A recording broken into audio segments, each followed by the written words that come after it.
pour mettre en lumière le problème principal, afin de ramener le choix à des proportions réalistes. Nous acceptons que nos dirigeants et les organes de presse dont ils se servent pour toucher le grand public nous désignent les questions dites d'intérêt général. Nous acceptons qu'un guide moral, un pasteur par exemple, ou un essayiste, ou simplement une opinion répandue, nous prescrive un code de conduite sociale standardisé auquel, la plupart du temps, nous nous conformons. Théoriquement, chacun achète au meilleur coût ce que le marché a de mieux à lui offrir. Dans la pratique, si, avant d'acheter, tout le monde comparait les prix et étudiait la composition chimique des dizaines de savons, de tissus ou de pains industriels proposés dans le commerce, la vie économique serait complètement paralysée. Pour éviter que la confusion ne s'installe, la société consent à ce que son choix se réduise aux idées et aux objets portés à son attention par la propagande de toutes sortes. Un effort immense s'exerce donc en permanence pour capter les esprits en faveur d'une politique, d'un produit ou d'une idée. Peut-être serait-il préférable de remplacer la propagande et le plaidoyer pro-domo par des comités de sages qui choisiraient nos dirigeants, dicteraient notre comportement, public et privé, décideraient des vêtements que nous devons porter et des aliments que nous devons manger parce qu'ils sont les meilleurs pour nous. Nous avons cependant opté pour la méthode opposée, celle de la concurrence ouverte. À nous donc de nous arranger pour que ce modèle fonctionne à peu près bien. C'est pour y parvenir que la société accepte de laisser à la classe dirigeante et à la propagande le soin d'organiser la libre concurrence.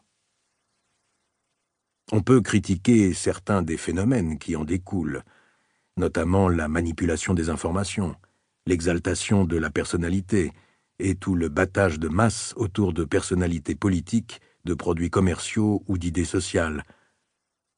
Même s'il arrive que les instruments permettant d'organiser et de polariser l'opinion publique soient mal employés, cette organisation et cette polarisation sont nécessaires à une vie bien réglée.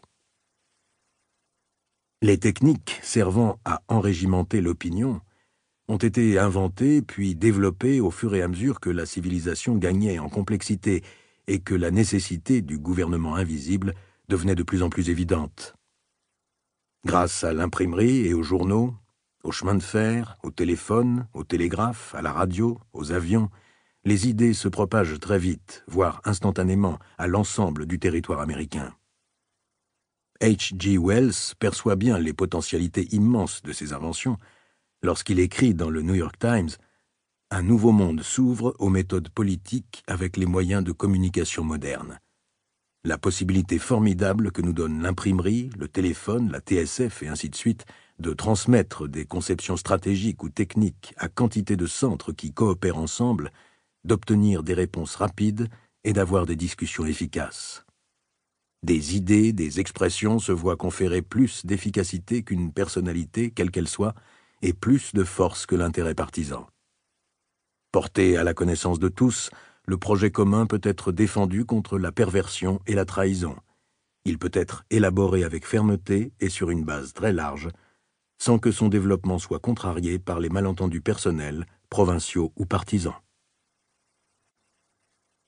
Ce que dit M. Wells des méthodes politiques vaut pour les méthodes commerciales et sociales comme pour toutes les formes de l'activité collective.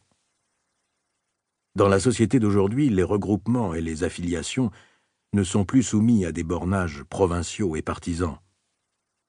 Lorsque la Constitution a été adoptée, l'unité d'organisation était la communauté villageoise qui produisait la plus grande partie des biens dont elle avait besoin et puisait ses idées et opinions collectives dans les contacts et les échanges personnels.